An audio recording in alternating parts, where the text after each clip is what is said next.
Hi humans, it's Zoe London from Pauvre Voisin, and today we are continuing on with my little series where I am explaining a synopsis of a chapter of a super duper duper useful health or self-help book, excuse me, in 5 minutes or under.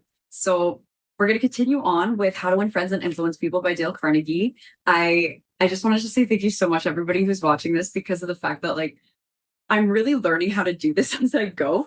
And the 5 minutes or under thing is very much helping me because I notice that I start to feel very self-conscious on about minute 6 when I'm making a YouTube video.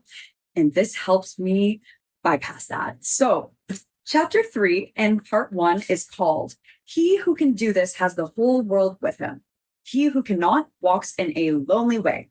So for chapter 3, I just want you to remember that How to Win Friends and Influence People is essentially for a business context. So this is useful in an interpersonal context as well, but this is predominantly in a business context when you want to work with other people, when you're trying to sell people something. So I'll discuss a bit about business, but also about just in the interpersonal way, because again, this isn't about finessing people, right? So the principle at the end of chapter 3 is arouse in the other person an eager want.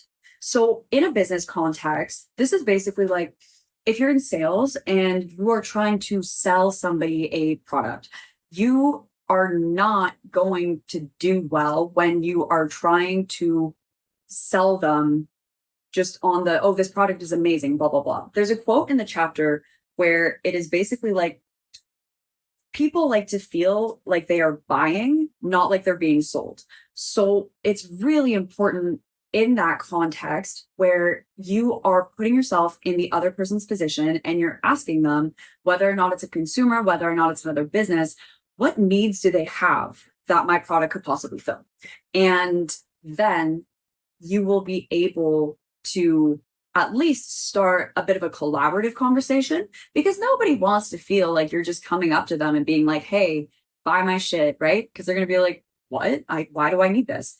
And even in this context with the YouTube videos, for example, yes, it is very helpful for me because of the fact that I start to get nervous on minute 6, but I also recognize that people who have a vested interest in, becoming better versions of themselves, they're not necessarily the same kind of people who are willing to spend 40 minutes watching a YouTube video. And I'm very much like that, where my first few YouTube videos, they were quite long and rambly, but for me personally, I don't really like watching anything that's longer than a few minutes because I have a lot on the go. I don't even watch Netflix. I don't even watch TV because I just don't have time. And for me, anything that I fill my spare time with, I like to be engaging in something that makes me better. So that's an example in a business context. In an interpersonal context, we talked about this in chapter 2, where everybody wants to feel important. If you want to make friends with somebody, you don't want to just be like, hey, let me just take all of your time, or hey, I'm going to have some conversations with you. I'm only going to talk to you about me. And then as soon as you want to talk about yourself, I'm going to be like, oh, I got to go. You know what I mean? Nobody likes having conversations with people like that, right? So it could be as simple in a social context as giving somebody a space to actually talk about themselves as well, or to bounce some ideas off of somebody else in terms of their own life and being collaborative. Because again, people like what they like.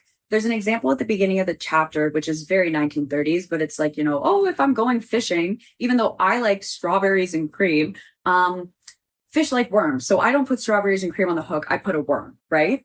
And you got to get to know people. You got to get to know what they like and what they are interested in doing in the future, what they value. And you want to, at the very least, allow them to have a safe space to talk about what they're interested in, as well as what you are interested in. And that is basically what chapter 3 is all about in a lot more words. I hope that you enjoyed this. I hope that it was 5 minutes or under. Again, I'm getting used to it. But yeah, thank you so much to everybody who is watching these videos. I hope that they are as helpful to you as they are fun for me to make. Awesome. Cool.